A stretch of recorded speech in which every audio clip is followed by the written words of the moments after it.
아이고.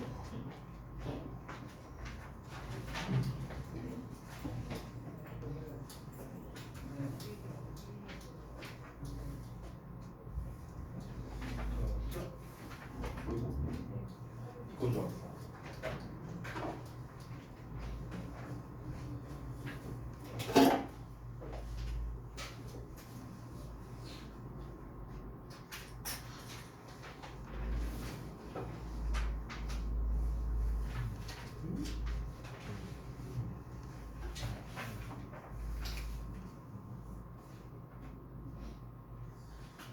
문제인데.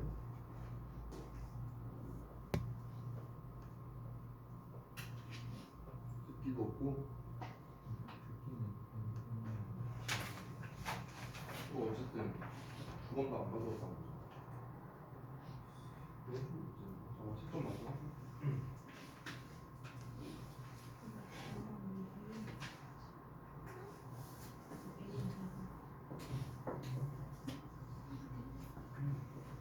잘했네.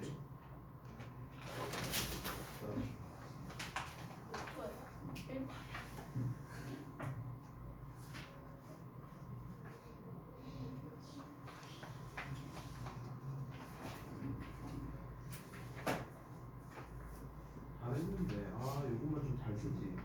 잘했는데.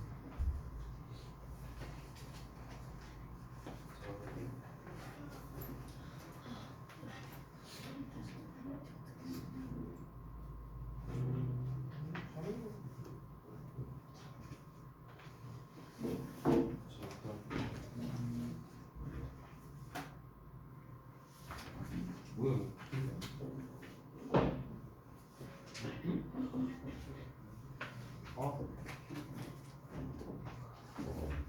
먹어야지. 그럼 맞아 10점 하고 있어.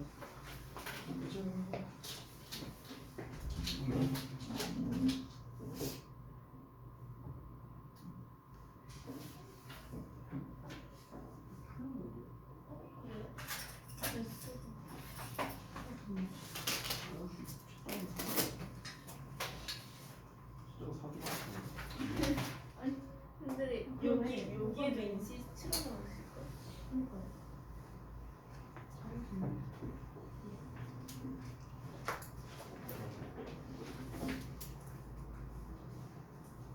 너무 아까웠어. 그러게. 이제 전도 써가지고.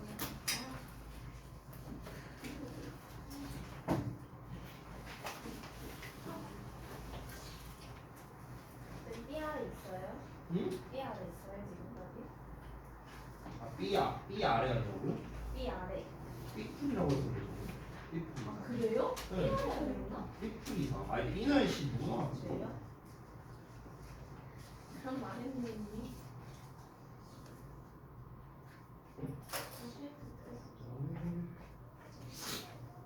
이거 나오지.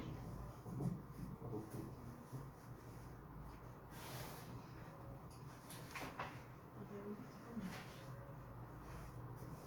오케이. 잠깐만.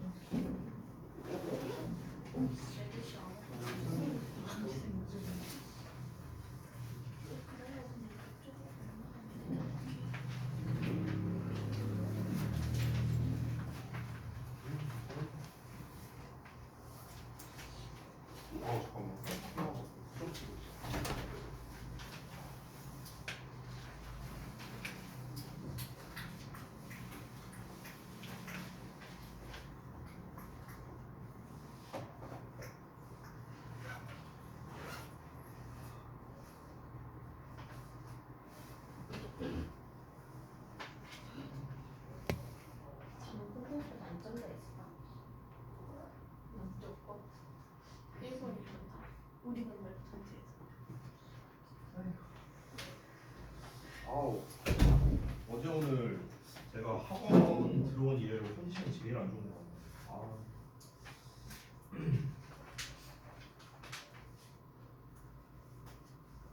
쉬셔야 하는 거 아니에요? 쉬어야 하는 상태는 맞는데 쉴 수가 없잖아요. 얼굴이 여러분이랑은 다르니까 저는. 얼굴이 창백하시니까. 그리고 이거 책 자꾸 보고 오는 사람이 최근 들어서 많은 것 같은데 내가 자꾸 이게 책을 뽑아주니까 그러는 것 같은데 오늘 다시 한번 좀 얘기를 해야겠네요. 자 마지막으로 얘기할게요. 책 두고 오면요 수업 안 들게 할 겁니다. 알겠죠? 수를 잘 치죠. 계속 수업 흐름이 끊기잖아요. 이게 책을 두고 오면요.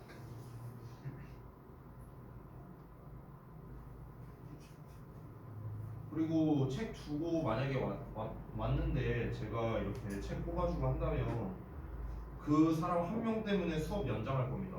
연대 책임으로 볼 거예요.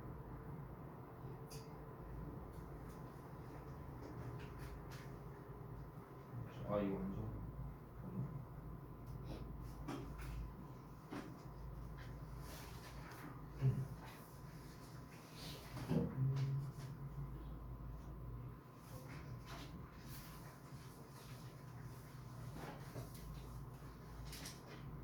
엄마 뽑아야겠다.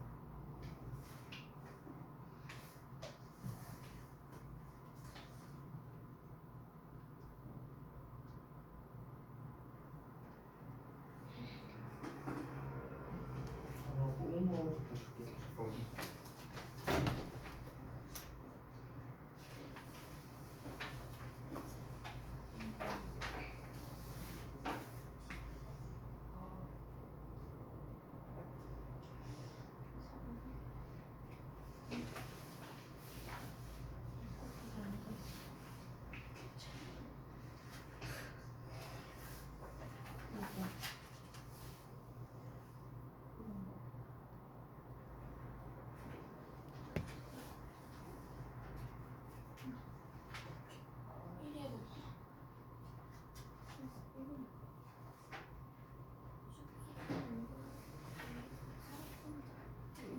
아 진짜 다른 책으로 보자. 아휴.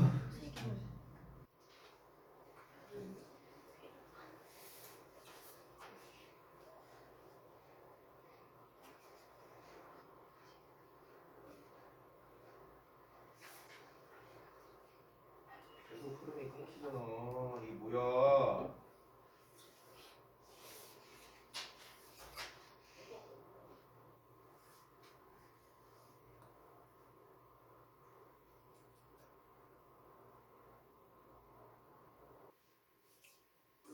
오늘 수업 10분 연장하겠습니다. 책 때문에 시간 연장됐습니다.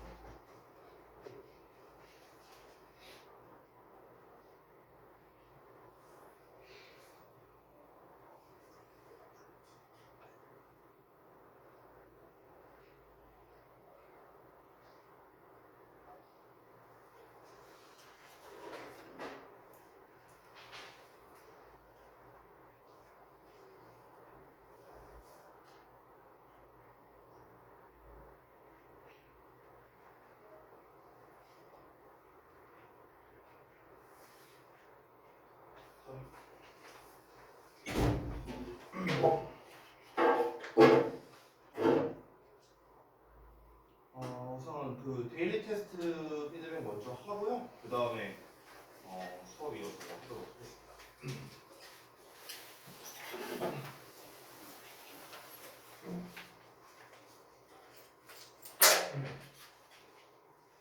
오늘 이 분필이 왜 이렇게 나가는 거?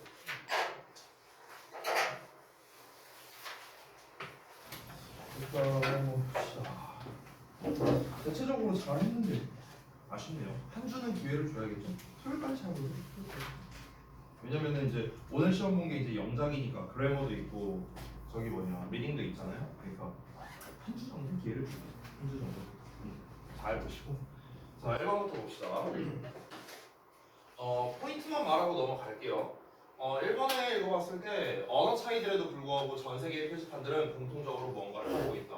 뭐 여기서 특별한 게 없습니다. 이 부분 때문에 그런 거죠. 언어 차이들에도 불구하고 뭐뭐임에도 불구하고인데 지금 언어 차이들이라는 명사가 나왔으니까 in spite of를 쓴 거예요. 또는 despite를 써도 되는데 힌트 단어에 없으니까 in spite of 쓴 거고.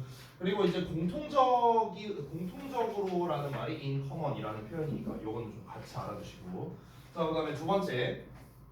그 발표자는 인종에 상관없이 여기서 요 regardless of 하고 나와 있는 요 부분 있죠?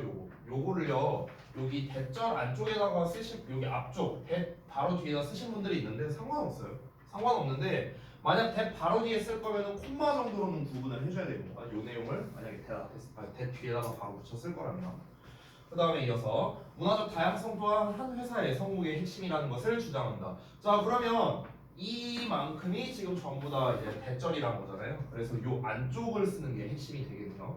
여기 근데 오타가 있었네. 죄송. 자 어쨌든 자 그래서 여기 안쪽을 봤을 때 문화적 다양성 주어 있고 그다음에 핵심 이다 주어 동사 보어가 다 나와 있죠. 뭐뭐에 여기에 한 회사의 성공에. 그러니까 얘는 뭐 안쪽을 봤을 때 뭐 크게 문제될 건 없어요. 다만 이제 요거를 낸 의도가 뭐냐면요.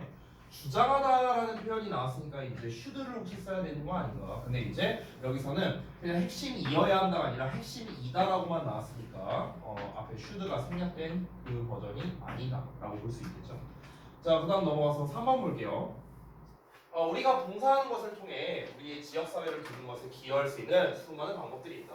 자, 그럼 뒤를 봤을 때 수많은 방법들이 있다 하고 나왔으니까 우리 대열 비동사 쓸 수 있겠네요. 자, 그러면 이렇게 긴 덩어리가 수많은 방법들을 수식하는 게 되는 거겠죠. 자, 여기 뒤를 봤을 때 좀 주의해야 할 점이 contribute to ing를 쓴다는 거예요. 왜냐하면 뭐뭐에 기여하는 거니까 뒤에 ing 분명사가 나와야겠죠. 전치사예요, 전치사. 됐죠? 요게 좀 주의점이 되겠고 뭐 나머지는 별 다른 거 없으니까 요 정도로 보겠습니다. 그리고 참고로 말하자면 여기서 이제 대시 나왔는데 이 대시 엄밀히 말하면 제가 지금 이제 형용사 쓰신 거 아니라 이게 원래 동격이에요. 동격. 왜냐면 지금 뒤에 보시면 뒤에 이미 완전한 형태의 문장이 나와 있기 때문에 그래서 동격의 대시다 이렇게 정리하고 넘어갈게요. 자, 그다음 4번 보겠습니다. 이게 되게 긴데 잘 쓰셨더라고요. 4번을요. 대부분. 도용되는 것과 복제되는 것으로부터 여기는 뭐 이제 도용되는 것, 복제되는 것으로부터 당신의 독창적인 아이디어를 보호하기 위해서 그래서 너의 독창적인 아이디어를 보호하기 위해서 그대로 쓴 거죠. 여기까지. 여기서는 이제 그 전치사에 대한 목적으로서 역시나 동명사를 썼는데 동명사가 지금 어떻게 긴 PP 형태로 나와 있다는 거 이게 좀 중요한 점이겠죠. 자, 이어서 당신이 만들었던 것을 등록할 수 있다. 너는 너가 만들었던 것을 등록할 수 있다. And then 그리고 나서 다른 사람들에게 당신의 작품을 사용할 권리를 팔 수 있다. 여기 팔 수 있다 나왔으니까 또 동사를 써야겠죠. 여기 앞에 나와 있는 sell 같은 경우는 이제 license랑 짝인 거죠. 이렇게 두 개가 짝. 그 다음에 순서로 하면 되죠. 권리를 팔 수 있는 거거든. right. 어떤 권리를 당신의 작품을 사용할 권리를 그대로 쓴 거고 남는 거는 다른 사람들에게. 항상 덩어리별로 역순으로 간다. 뭐 매번 얘기하는 거죠. 자, 그 다음에 5번. 그 소녀가 그녀의 과학 성적들이 과학 동아리에 참여하기에 충분히 높지 않았다고 들었던 것에 화가 나 있다. 여기서의 포인트는 여기에요. 들었던 것. 그러니까 뭐뭐애니까 여기서는 전치사를 쓰는 거니까 여기에는 동명사를 쓰면 되겠죠. 근데 뭐뭐 했던 것이니까 우리 어떻게 씁니까? having, pp 형태로 써야겠죠. 근데 원래 듣다라는 표현은 잘 아시다시피 hear인데 여기서 hear가 안 나와 있고 told로 나와 있거든요. 그러면은 텔의 과거분사, 텔의 수동형인 being pp로 써야 되니까 having been told라는 형태로 나와줘야겠죠. 요렇게. 됐어? 그래서 들었던 것으로 해석이 된다는 점. 여기가 조금 어려웠을 수 있어요. 자, 그리고 우리가 having been told 이렇게 나왔으면 이 텔이라는 녀석은 항상 이 대절을 목적으로 자주 받는단 말이에요. 오케이? 수동태로 나왔을 때 말하는 겁니다. 이게 무슨 말이냐면 텔 같은 경우는 이렇게 4형식 구조로 쓰일 때 뭐뭐에게 뭐뭐를 말해주다라고 해석이 된단 말이야. 근데 요 직접 목적어 자리에 보통 대절을 많이 써요. 대절이라고 말을 해준다라는 건데 이걸 수동태로 쓰면 우리가 be told가 되겠죠. be told. 얘는 주어 자리로 갈 테고요. 그리고 직접 목적어인 대절은 그대로 내려와서 이런 형태가 되는 거죠. 따라서 be told 뒤에는 주로 대절이 나온다. 그래서 지금 본 것처럼 be told 뒤에 대절이 나왔다. 이렇게 정리할 수 있겠죠. 자, 그래서 나머지를 좀 보자면요. 그녀의 과학 성적들이 높지 않다라는 내용이 여기 들어가면 되겠죠. 여기 are not. 그 다음에 충분히 뭐뭐 하기에 충분히. 요거니까 뭡니까? 여러분 잘 알고 있는 enough to 동사 원형이 되겠고요. 나머지는 쓰면 되겠죠. 자, 그 다음에 6번. 6번 같은 경우는 좀 의외로 잘 못 쓰신 분들이 많았는데요. 여기서의 포인트는 뭐뭐뿐만 아니라 뭐뭐들도 라고 나와 있죠. 그럼 여기서 포인트는 지금 다양한 배출구들 얘랑 그 다음에 균형 잡힌 운동들 얘네가 바로 짝이 되겠다. 원래 우리가 이제 뭐뭐뿐만 아니라 뭐뭐 또한 할 때는 이제 나돌리의 버들소를 많이 쓰잖아. 근데 지금 힌트 단어를 봤을 때는 as well as의 형태가 나와 있죠. 자, 늘상 말하는 거지만 한 번 더 as well as라는 거는요 이 자체가 뿐만 아니라 라는 뜻이야. 뿐만 아니라. 그래서 뒤에 있는 거 뿐만 아니라 뭐뭐도 이런 형태가 됩니다. 그래서 우리가 일명 이런 식으로 많이 쓰죠. B as well as A라고 해서 A 뿐만 아니라 B도 이렇게 해석이 된다. 따라서 지금 여기에서 뭐뭐들도 하고 나왔잖아. 뭐뭐들도 다양한 배출구들도. 그러니까 이 다양한 배출구들이 뭐가 되는 거야? A에 해당하는 거고 여기가 A죠. 여기가 B죠. B. 그래서 지금 A뿐만 아니라 B도 이렇게 되는 거니까 as well as로 쓸 거라면은 이제 요 덩어리가 뒷자리로 가야겠죠. 요 어순이 조금 중요했었습니다. 요 정도가 되겠죠.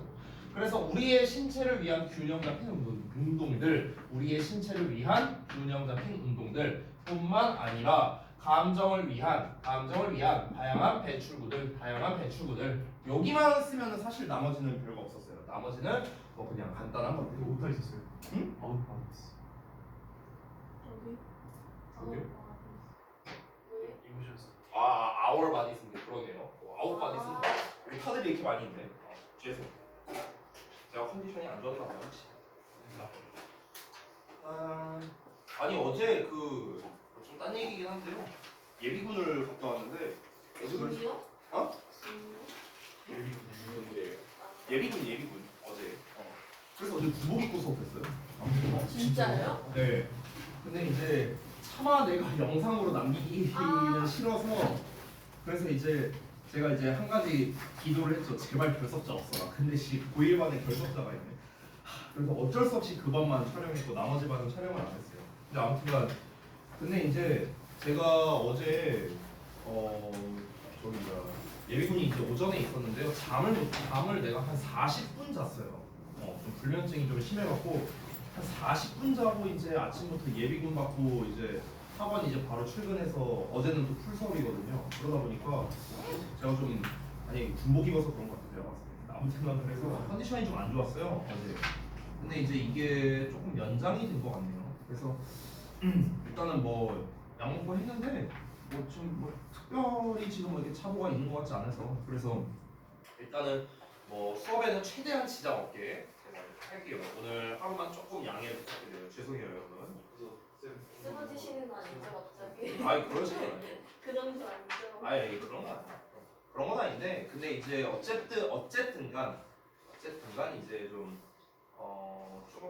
이제 컨디션이 안 좋으니까 저기 막 계속 후 나오고 뭐 코로나 검사 혹시나 해서 내가 이미 전에 걸렸었잖아요. 근데 혹시나 해서 검사를 했는데 이거 코로나는 아니고 근데 이제 다 했는데 이제 컨디션은 좀 안 좋은데 지금 컨디션이 뭐냐면요 좀 약간 피로가 많이 누적된 그런 상태인 것 같아요. 그래서 아마 지금 몸 상태면 뭐라고 해야 될까?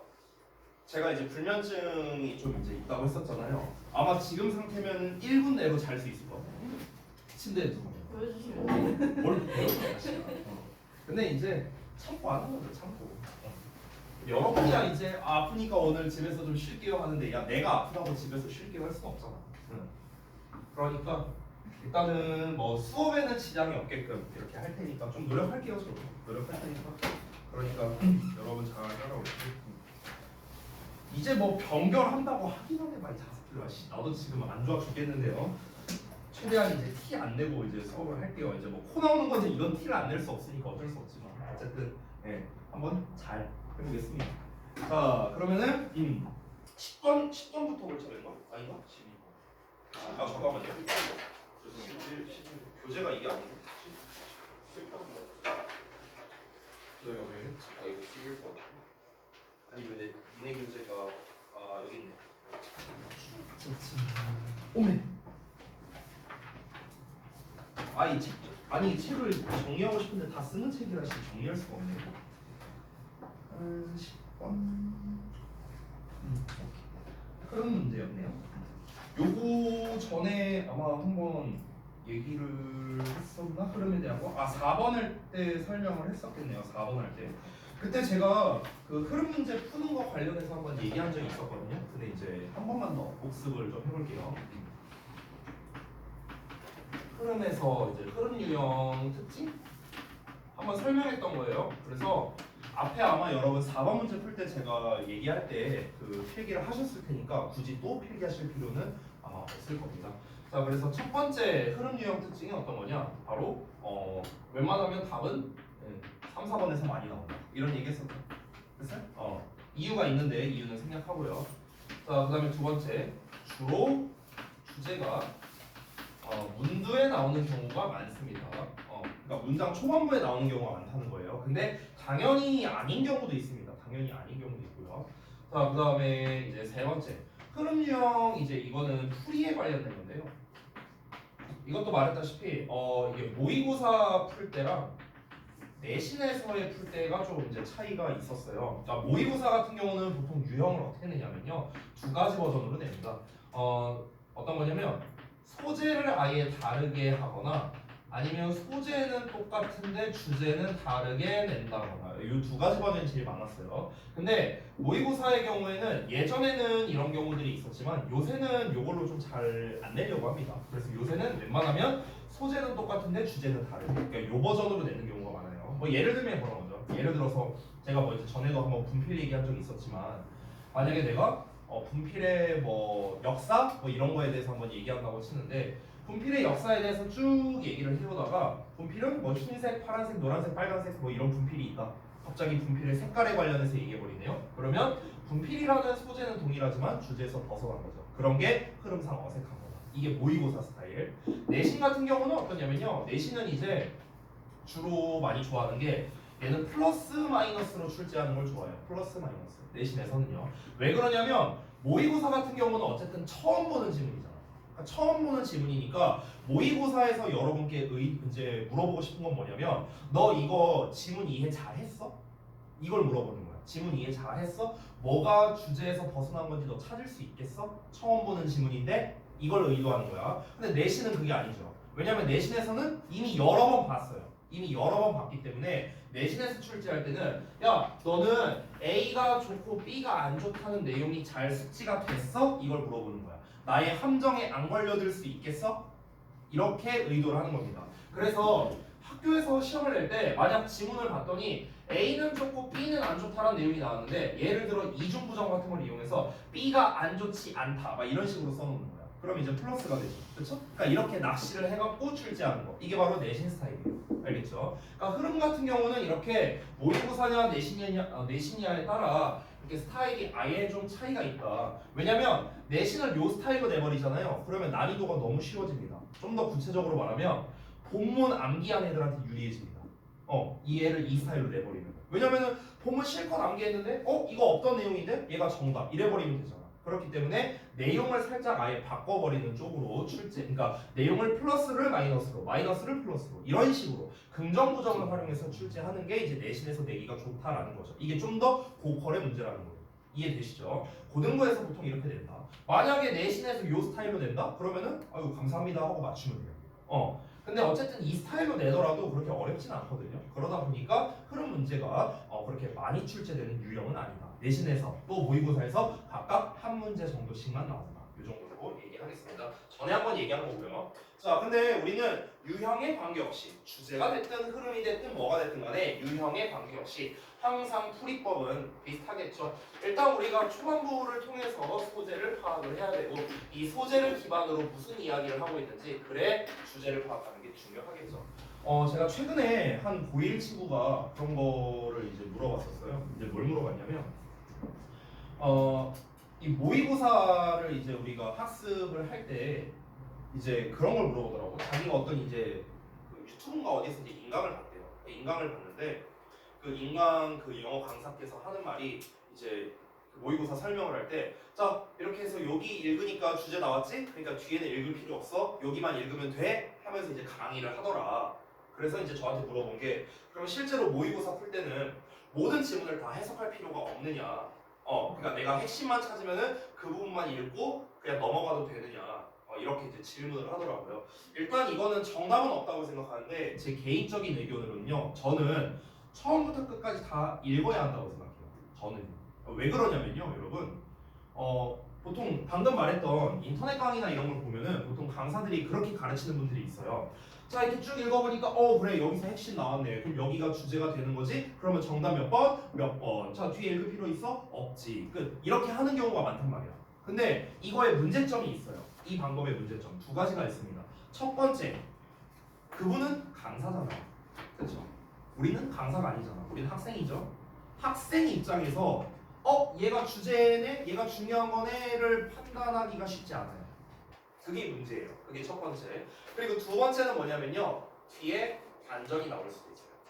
반전이 나올 수도 있어. However, but, yet 이런 표현 때문에 반전이 나오면서 주제가 바뀌게 될 수도 있습니다. 그렇기 때문에 저는 일단 문장 지문은요, 처음부터 끝까지 다 읽어야 된다라고 생각을 해요. 다만 주제 선생님이 주제 나오고 역적 네네네. 그러니까 그거는 엄밀히 말하면요, 제가 이제 그때 방법을 한번 얘기했던 것 같은데 주제를 찾고 나서 역적을 찾는 게 아니고요. 사실은요, 처음에 찾는 거야. 역적 처음. 네네. 그냥 모의고사를 풀 때 기준으로 말하는 거예요. 내신 말고 모의고사를 풀 때는요, 주제에 관련된 문제 있죠. 주제에 관련된 거나 뭐 빈칸 문제나 뭐 이런 거 있잖아요. 이런 문제를 풀 때는요, 그냥 맨 처음에 그냥 글 쭉 읽으면 이게 보이잖아. 예를 들어서 잠깐만. 아예 역적부터 읽는. 네네네, 맞아요. 그러니까 유규제 맞나? 10번이 역적. 아니 그러니까 이제 돌려는 거죠. 그러니까 예를 들어서 우리가 모의고사를 읽을 때 이렇게 글이 이게 쭉 있잖아요. 그러면은 그냥 처음부터 찾는 거야. 처음부터. for example 나왔네. 얘가 주제일 가능성 높겠네. 이거 생각하고 그 다음에 쭉 보면서 어시나 however나 yet이나 이런 거 있는지 한번 보는 거죠. 없어요. 그러면은 얘는 초반부에 나온 게 주제고 이 내용으로 쭉 가겠구나. 이걸 생각을 먼저 하고 그 다음에 글을 읽는다는 거죠. 됐어요? 그러니까 모의고사 풀 때는 원래 그렇게 하는 게 이제 정석이긴 합니다. 자, 근데 어쨌든 다시 돌아가서 이제 제가 이제 말하고 싶은 거는요, 어떤 부분 읽었으니까 여기만 읽고 정답을 고르자는 되게 위험할 수도 있다는 겁니다. 그러면 어떤 게 좋은 거냐면요, 선생님 근데 저는 이거 다 해석하다 보면은 시간이 모자른데요? 이럴 수도 있잖아요. 그래서 제가 제안드리는 건 뭐냐면요, 주제를 찾으면은 거기에서 내용을 끝내는 게 아니라 일단 다 읽긴 읽는데 속도만 다르게 읽는다는 거예요. 속도만. 그래서 모의고사를 가지고 공부할 때는요, 어느 부분에 내가 좀 각줘서 해석을 해야 되는가, 어디를 내가 제대로 해석을 해야 되는가, 어디를 키워드 위주로 해석을 해야 되는가, 요 차이일 뿐이에요. 그러니까 해석을 얼마나 좀 찐으로 하느냐, 아니면 그냥 대충 읽으면서 해석하느냐. 그러니까 그렇게 하면 속도의 차이가 있을 거 아니야. 그러니까 그거를 파악하는 게 중요한 거지. 어디를 해석을 다 했고 여기가 주제니까 나머지를 다 버리자, 이거는 좀 위험할 수 있다는 거예요. 알겠죠? 일단 해석은 다 하되 어디를 대강 보고 넘어가고 어디를 제대로 해석할까, 이거를 파악하는 게 중요하겠다. 이 정도로 얘기하겠습니다. 자, 그러면은 우리 한번 보도록 할게요. 첫 번째 문장부터. 자, 첫 문장 읽고 소재 파악하는 게 중요하겠죠? 가보겠습니다. 자, 비록 사람들이 속해 있을지라도 똑같은 언어를 사용하는 문화에, 됐어요? 그러니까 같은 언어권 문화에 속해 있다 하더라도 the meaning of the word, 자, 그 단어의 의미가 can vary, 다양할 수 있답니다. depending on, 뭐에 따라서? context of language use, 그러니까 언어 사용의 맥락에 따라 똑같은 의미가 달라질 수도 있답니다. 뭐 대표적으로 방언이 그렇지 않을까요? 그렇지 않나? 저기 부산 뭐 사투리에서 막 그런 거 유명하잖아. 까가 이런 거 있잖아. 뭐 이런 거 있잖아요. 그렇잖아. 그러니까 약간 우리가 알고 있는 가는 가다밖에 없는데 까가 이러면서 막 하는 막 그런 거 있죠. 제가 걔야. 뭐 그런 거. 그러니까 그런 것 마냥, 그러니까 이제 같은 문화권 안에서라도 이제 맥락에 따라 달라질 수도 있다. 근데 뭐 제가 말하는 게 맞는 건지 일단 좀 더 봐야겠죠. 졸리다 그거죠. 그것도 맞는 것 같아요. 졸리다. 네네네, 그것도 좀 유명하죠. 제가 이제 아는 동생이 이제 부산 살고 있는데 이제 서로 반대로 생각한다고 하더라고요. 방금 정우가 말한 게. 그러니까 보통 이제 여기 수도권에 사는 사람은 졸리면 졸리다 이렇게 얘기하는데, 이제 저기 지방 저기 여기 부산 사는 사람들은요 잠 온다라고 표현을 한대요. 잠 온다. 잠 온다 이렇게. 근데 이제 그 어떤 사람이 이제 말하는 거는요. 그러니까 서울에 있는 사람들은 잠 온다 하면 왠지 귀여운 척하는 거 아니냐 이렇게 이제 보는데 이제 부산 사람들은 반대로 생각한대요. 졸려 하면 그게 졸리다는 게 이제 귀여운 척하는 것 같다 하면서 뭐 그렇게 생각하고. 완전 좀 재밌어. 네네, 그러니까 서로 반대더라고요. 그래갖고 근데 이제 저는요 뭐 잠 온다 졸려 그 그 말 자체가 뭐 애교 부리는 거냐 아니냐가 중요한 게 아니라 누가 그 말을 하냐가 중요하다 생각합니다. 저는요 저는 누가가 중요하다고 생각해요. 그 말 자체가 중요한 게 아니라 그 누가 그 대상과 또는 말투 이런 게 중요하다고 생각해요. 그러니까 예를 들어서 막 나 같은 애가 졸리다 막 이러면은 이게 누가 봐서 애교야. 내가 막 잠 와 막 이러면은 솔직히 미안해요. 아무튼 좀 뭐지 이렇게 볼 거 아니야. 전 대상과 말투가 중요하다 생각해요. 자 아무튼간 그럼 이제 소재 같은 경우는 뭐냐면요 결국에는 맥락에 따른 언어의 의미가 되겠네요. 그렇죠?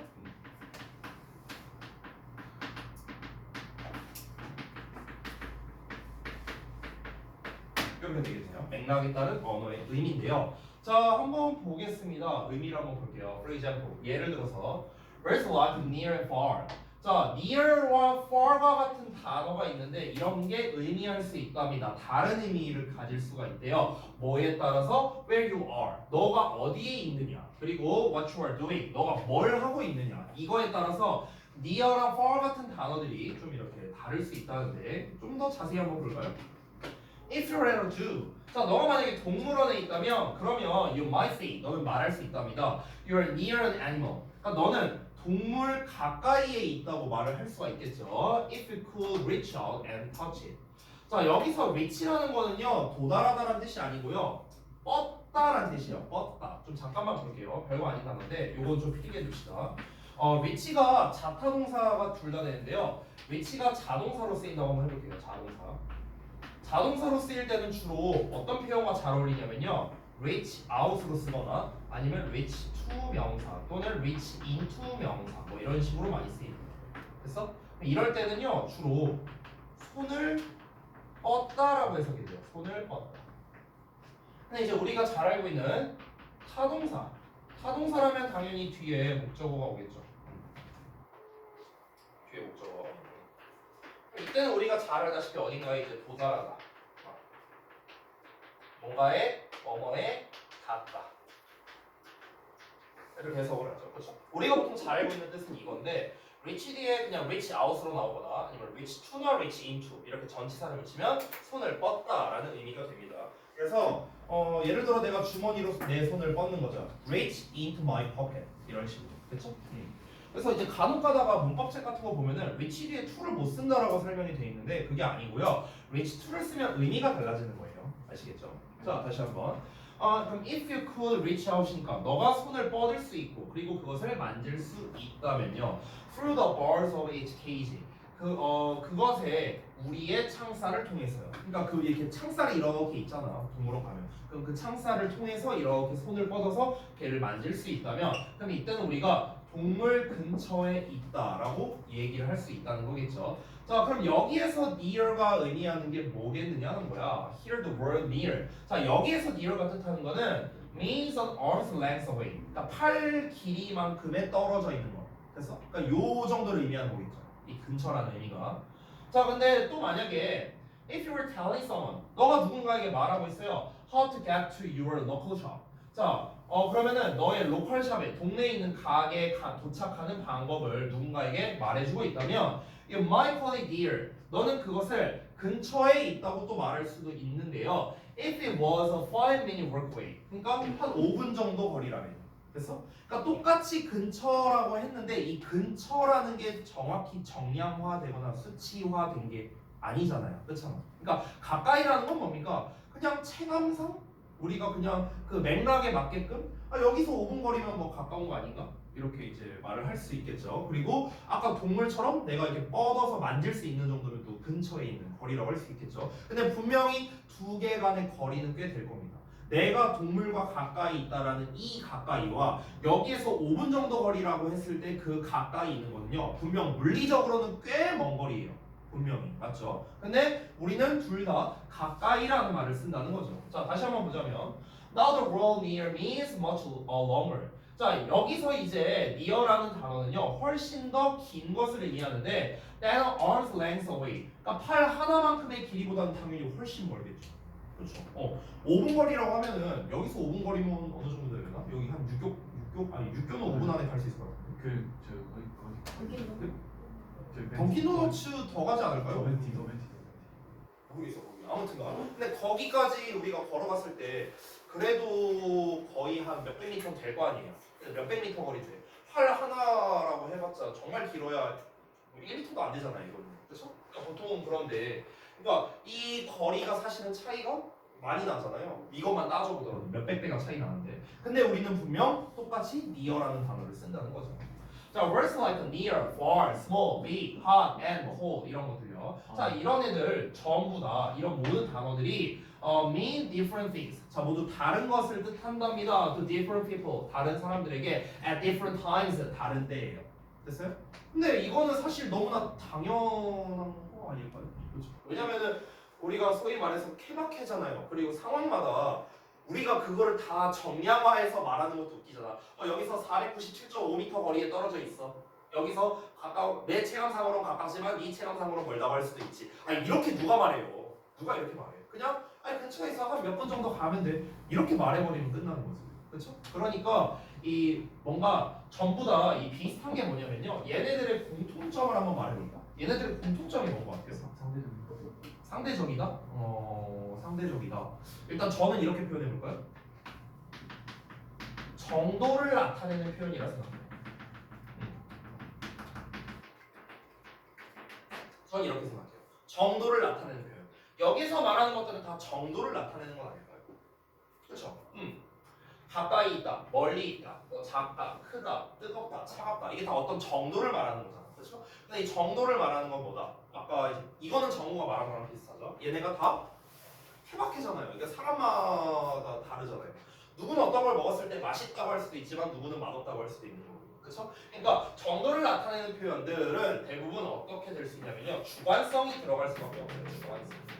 그렇죠? 주관성이 들어갈 수밖에 없으니까 당연히 사람마다 때마다 다르게 의미가 될 수밖에 없겠죠. 자, 그러면은 이 정리를 좀 한번 해볼 건데 지금 제가 정도를 나타내는 표현은 주관성을 나타낸다라고 이야기를 했는데 지금 제가 쓴 이 두 말은요 본문에 한 마디도 안 나와 있습니다. 그렇죠? 구체적 예시만 나와 있었어요. 따라서 이 글의 주제를 정리한다면 어떻게 하면 될까요? 얘를 좀 활용하면 되지 않을까? 그렇죠? 자, 그러면 한번 이렇게 한번 제가 써볼게요. 자, 정도를 나타내는 표현은 주관성을 띈다는 거죠. 그래서 조금 더 디테일하게 되면 주관성을 띠니까 그러니까 어떻게 되는 겁니까? 그러니까 이게 상황마다 의미가 달라질 수 있다. 상황마다 의미가 달라져. 이렇게 잡을 수 있겠네요. 그렇죠? 여기서 상황마다라고 했지만 사실 뭐 사람마다도 달라지고 어떤 시기마다도 달라지고 뭐 이렇게 여러 가지에 따라 달라지겠죠. 됐나요? 그러니까 저는 이거랑 조금 다른 얘기인데 아예 똑같은 말을 하더라도 진짜 시기에 따라서도 달라질 수 있다고 생각해요. 어떤 말을 하더라도. 그러니까 예를 들어서 뭐라고 해볼까? 막 사람 뭐 예를 들어서 너가 사람들은 정말 노력하면 뭐든지 다 이룰 수 있어. 막 예를 들어 이런 얘기를 한다고 쳐볼게. 그럼 이제 평상시에 이런 얘기를 하면은 어떤 그 사람을 응원하고 뭔가 용기를 북돋아주고 약간 이런 의미로 볼 수 있는데 예를 들어서 수능을 조지고 난 다음에 수능 성적표 나온 날 그 얘기를 듣는다고 쳐봐. 그러면 이거는 좀 속된 말로 엿먹이는 거잖아요. 그렇잖아. 그러니까 똑같은 말을 하더라도 이게 어느 상황에 말하느냐에 따라 이제 너무 차이가 당연히 있을 수밖에 없다라는 거겠죠. 자, 그러면은 여러분 일단 정답은 몇 번으로 하셨어요? 3번. 자, 일단 3번은 맞는데 3번이 왜 어색한지 한번 우리가 같이 봐야겠죠, 여러분. 지금 글을 왜 자꾸 잘려? 죄송. 자, 보시면은 요거잖아요, 요거. 맥락에 따라 언어의 의미가 달라진다라는 거죠, 그렇죠?